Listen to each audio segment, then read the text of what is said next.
Is options trading leaving you confused? You're not alone. It can feel like a puzzle with missing pieces, but today I'm breaking it down to the basics. The actual contract you make when buying or selling an option. Stick with me and you'll gain the clarity you need to make trading decisions with confidence. Curious? This might be the most valuable few minutes you spend on your trading education. Welcome back to Saylor Financial Fundamentals, where I know that options trading can feel like trying to grasp a foreign language without a dictionary. I've been there. As an educator and options trader, I've made it my mission to break down these complex trades and the terminology we use to describe them into manageable, understandable information. If you have been following my weekly and monthly online trades on QQQ and SCHD, and you're still scratching your head, let's go back to the basics and fill in the gaps. First, we'll cover the differences between stocks and options. Then we'll drill down into the options, including the two types of options trades, calls and puts, and the two ways to trade options, buying and selling. Then we'll look at the two possible outcomes for each trade at expiration, being in the money or out of the money. You'll leave this video with a better understanding of what those contracts actually mean, and that foundation is essential for you to understand before you choose a strategy and start trading. Stick around to the end, and I'll tell you how you can access your own free, simple PDF reference guide to help you keep track. I also want to be upfront about what we will not cover here. We'll start with a bird's eye view of options contracts, but this is an overview and an introduction, so I don't want to get ahead of ourselves. I'm not going to get overly complicated. I'm not going to explain all the ways you can combine contracts to create trades with funny names like condors and jelly rolls and butterflies. I'm not going to talk about ways to exit a trade that is not going your way, with a profit or by locking in a loss. I'm not going to talk about charting and technical analysis or the Greeks. You don't need those things when you're starting out, or maybe ever. Just focus on understanding the contracts first. Let's start at the beginning, the difference between stocks and options. Stocks are straightforward. You buy shares of a company and you own them. You can hold them or sell them whenever you want. You can even pass them down to your heirs in your will. But options are more complex. Options are contracts with expiration dates. And depending on which side of the contract you enter, options give you the right or the obligation to buy or sell shares at a specific price, called the strike price, up until a specific date, called the expiration date. I know that's a lot, but don't worry, I'm going to explain what it all means. So let's break down the four types of options contracts.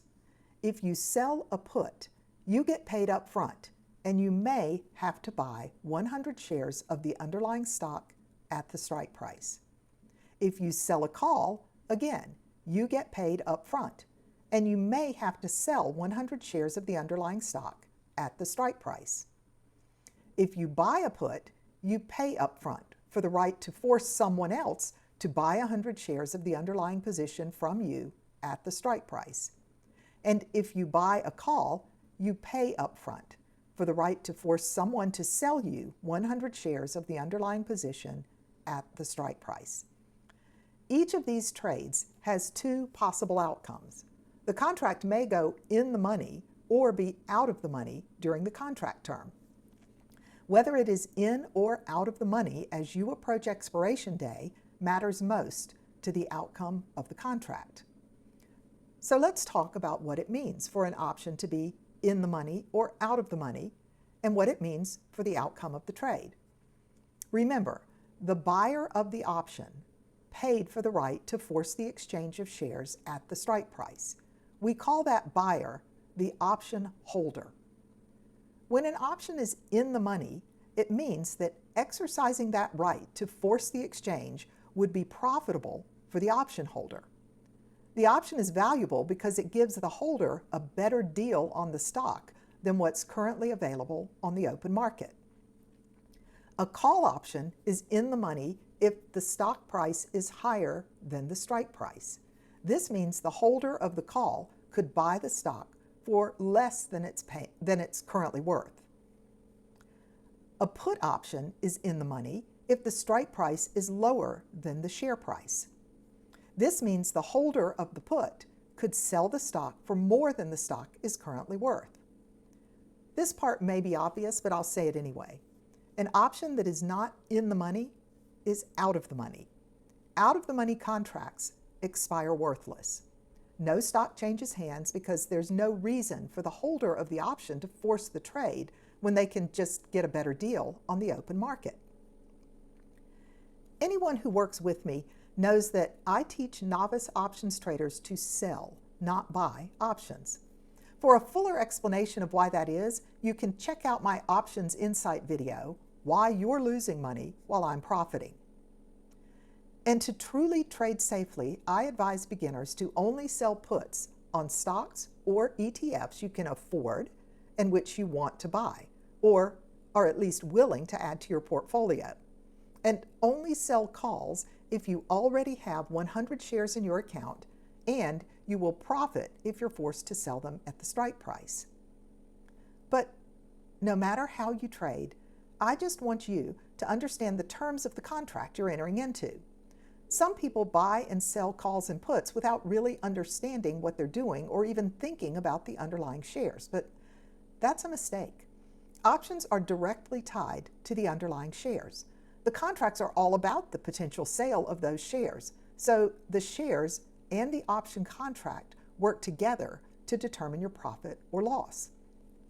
So make sure you are trading around high-quality underlying positions and that you are comfortable with the possibility of adding those shares to your portfolio or letting go of the shares you own. Thanks for watching. If you find my content helpful, instead of buying me a coffee, why not grab my $9.99 ebook? It's packed with valuable insights and the sale supports us both. For more on QQQ and SCHD trades, check out my other videos and don't forget to visit my website for a free PDF guide and other resources. Options trading can be complex, but with the right tools, it doesn't have to be overwhelming. I'm here to help. Reach out if you need a hand. Don't forget to like, subscribe, and hit the bell icon for more videos. Thanks for watching and happy trading.